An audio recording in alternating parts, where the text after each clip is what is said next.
So we're going to move straight on to Dr. Leslie Mabon now. Leslie is a senior lecturer in environmental systems at the Open University, and he's a member of the Young Academy of Scotland. He's a social scientist by training, with a particular focus on the human dimensions of environmental change. And Leslie is especially interested in questions of fairness and justice in how we make decisions about our responses to climate change, including what happens to places and people who are reliant on carbon-intensive industries for employment, and whose knowledge and experience counts when planning that local level adaptation to climate change. So I think we just had a talk about sort of macro level climate change, and Leslie might be giving us a slightly different angle, thinking a bit more about the local level. So Leslie, I will hand directly over to you. Thank you very much. Oh, great. Thank you very much for the introduction, Alice. My name is Leslie Mabon from the Open University, and I'm going to speak a bit about just adaptation to climate change, the right to a healthy environment and to fair and decent work. And I'm going to preface what I'm going to say by saying this is a multimedia presentation today, because in the background, we're getting some energy efficient improvements in our homes. So there's all kinds of hammering and banging and sawing going on, which is exactly what I'm going to talk about the jobs opportunity and the skills opportunity for the low carbon challenge. So if you hear that, that's what it is. Right. So with that in mind, there's two parts of the Sustainable Development Goal that are maybe super important, but potentially have the chance that they might conflict with each other. So we've got the Universal Declaration of Human Rights, which says that everyone has a right to work, to just and favourable conditions of work, and to protection against unemployment. And indeed, we've got Sustainable Development Goal 8 that focuses on exactly this, on decent work and economic growth. But we've also got another SDG, which is about climate action. So what I'm quite interested in is, well, how do these two goals interface with each other? How might they play off against each other? And clearly, right, I'm not the first person that has thought about this. And I think in Scotland and in other parts of the world globally, so we're quite aware that we this idea of a just transition and what happens to the workers in the places that rely on oil and gas and extractive industries. And so, there's a question there about how do you balance the right to fair, decent work for people who work in these oil and gas and these fossil fuel sectors, with the need for the fact that we need a rapid transition away from fossil fuels, and that this work is doing things that are potentially very harmful to other parts of the world.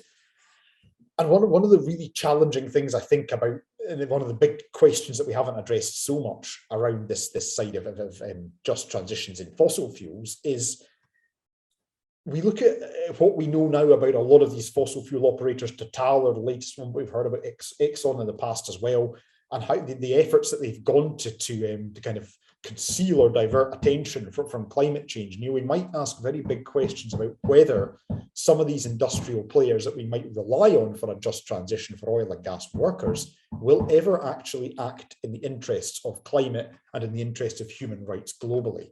So that's one thing, and I didn't want to dwell too much on that because there's a big body of work out there already, but I just wanted to flag up that question about, can we ever really trust the industry to work in the interest of human rights? What I wanted to say a little bit more about, though, is that energy-related jobs get a lot of focus when we talk about the right to decent, fair work. But there's a whole lot of other jobs as well that potentially could be created, could potentially be at risk, that may need to be transitioned, that come with the climate challenge. And so what I'm really interested in is this question of, how do jobs in adapting to climate change, in making our cities, our lived environments, and our landscapes resilient to climate change, how might these relate to fair and decent work? And especially, what kind of opportunities might they bring up for workers, and maybe younger people in urban areas, people who have vocational level qualifications, school level qualifications? How might these jobs relating to adaptation and resilience, things like that, how might these fit with this idea of a right to fair and decent work? And I want to just flag up something somebody told me a good few years ago now, and I think it's really true and it's really important, and that is that there's going to be no shortage of work in a net zero world. There's going to be no shortage of things that we need to do in a net zero world. And there should be no shortage of opportunities to create fair and decent work and to fulfill this right to fair and decent work, both within Scotland and globally. So just for example, there's things around flood defences, there's things around retrofitting buildings, which is exactly what's happening in the background right now today. There's things around maintaining buildings and greenery, restoring peatlands and ecosystems. There's a lot of stuff to do. And one of the big challenges, I think, with that is, there's a couple of challenges. One is that potentially there's quite a big jobs opportunity in making our environment resilient. So I've taken this is just a picture that I took from Aberdeen, from a new managed flood basin, a flood control area. And as you can see, I've pointed out, there's a whole lot of different skill sets, different knowledges, different expertises that we need to make this happen.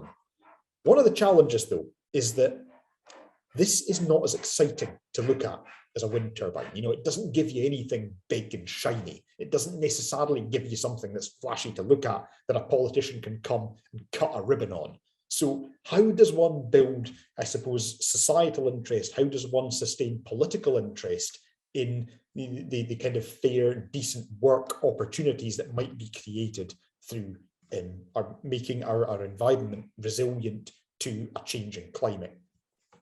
The other bit of this as well, and I think it goes right to the heart of the justice and the rights issue. We know quite well, I think, that there's a lot of jobs in things like planning, in things like managing ecology, flood management, civil engineering, which require knowledges and skill sets that are maybe open to those of us that come from more privileged backgrounds and have had more opportunities for education. The big question still, I think, is how do you create the pathways for more disadvantaged groups of people, those who haven't had necessarily access to formal education or qualifications? How do you create those opportunities in things like climate-friendly agriculture and new types of forestry and new types of construction and things like that? How do you make sure that those training opportunities, access to those knowledge and skills is available to those, especially younger people who might live in urban areas, potentially also maybe older people who've worked in sectors like shipbuilding? How do you provide access to those skills and things like that? So as I say, it's a kind of hobby horse of mine, I think, is really important. I think, yes, absolutely, the just transitions for workers in oil and gas is really important, but there's a much bigger set of skills that we're going to need that may have this opportunity in different countries around the world to fulfill the right, fair and decent work. And I can see I'm nearly at my 8 minutes, so I just want to stop there, and I want to finish with a little plug, a little pitch for a policy brief that I co-authored with the British Academy, which came out earlier this week on exactly this issue of nature-based solutions and their role in the green economy. So that's just come out, and I touch in there on a lot of the issues that I've spoken about for the last 7.5 minutes. So I will simply stop there. Thank you for your attention, and I look forward to talking more in the discussion later. Thank you. Thank you very much, Leslie. Like our other speakers, you've really widened our perspective on that, getting us to look beyond the obvious, beyond the sort of the obvious job questions that there might be, and think more broadly. And again, getting us to look at solutions and actually feel potentially optimistic as well as being confronted by the challenges.